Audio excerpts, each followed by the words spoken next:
Welcome back everybody to Extreme Off-Road Silly Builds, and today we're dealing with the 1989 Nissan Pao.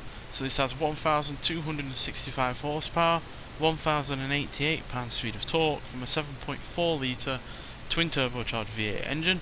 The car itself now weighs 1,866 pounds, has off-road tyres, all-wheel drive and off-road suspension, and it can only do 0 to 60 in 3.21 seconds, 0 to 100 in 5.283 seconds, and go to a top speed of 253 miles an hour. So this is comfortably the fastest of the 4 Pike cars on this series that we've used, with the Figaro being the second most powerful and the B1 and the S-Cargo having the same amount of power. So yeah, it's obviously a lot more power than what it had originally, more than 1200 horsepower, so that is going to be asking a lot of this vehicle, and I imagine it's going to be the least controllable one of the bunch.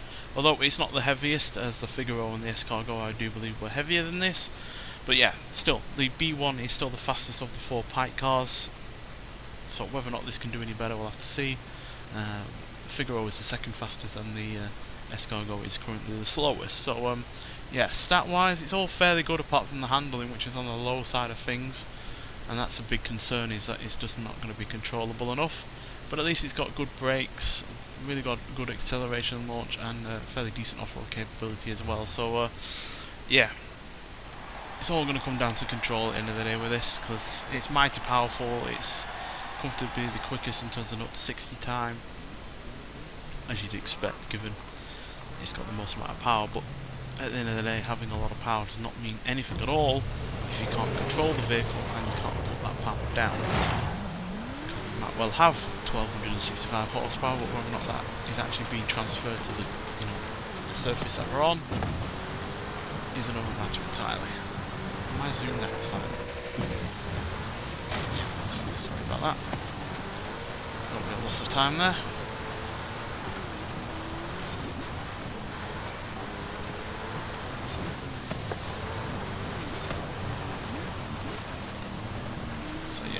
But at least it's small and lightweight like the previous vehicles, so it does have that going on the side. Typically small and lightweight cars, even though they can get thrown around a bit like that, they're at least a little bit more controllable, especially when it comes into braking. You've got a lot less momentum behind the car when it doesn't weigh all that much.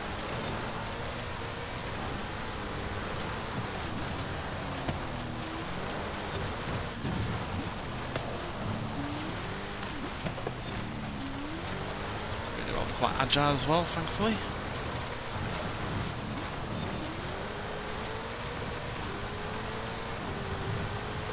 Properly quick. We're absolutely soaring over that jump.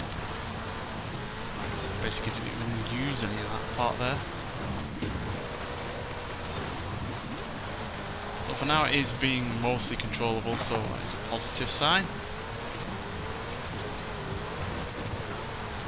Definitely getting up to high rates of speed as well.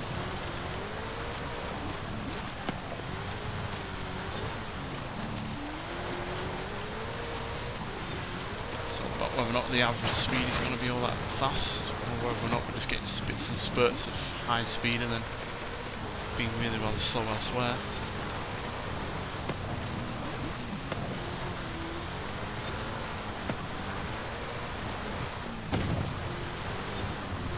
Typically can't really look at the speedometer because of how fast we're going and how many corners rock up one after the other.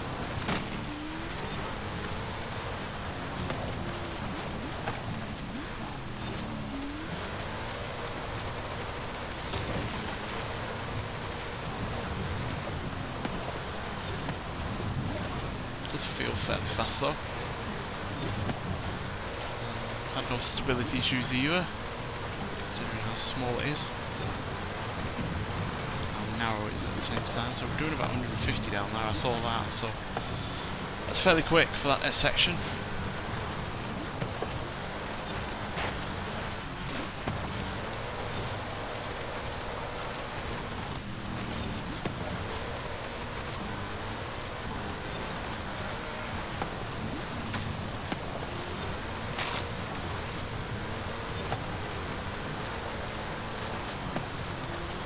Bit of a tank stopper there. Struggling for rear end grip on that section.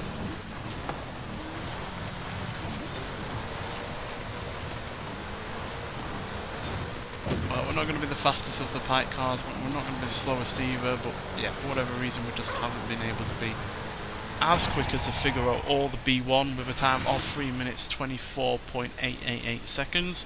So yeah, that's about 3 and a bit seconds slower than the Figaro, and the B1 is still comfortably the fastest of the 4 Pike cars with a time of 3 minutes 19.515. So that's more than 5 seconds quicker. So yeah, that's a little bit of a shame. I would have figured with the extra power that this would have been far faster.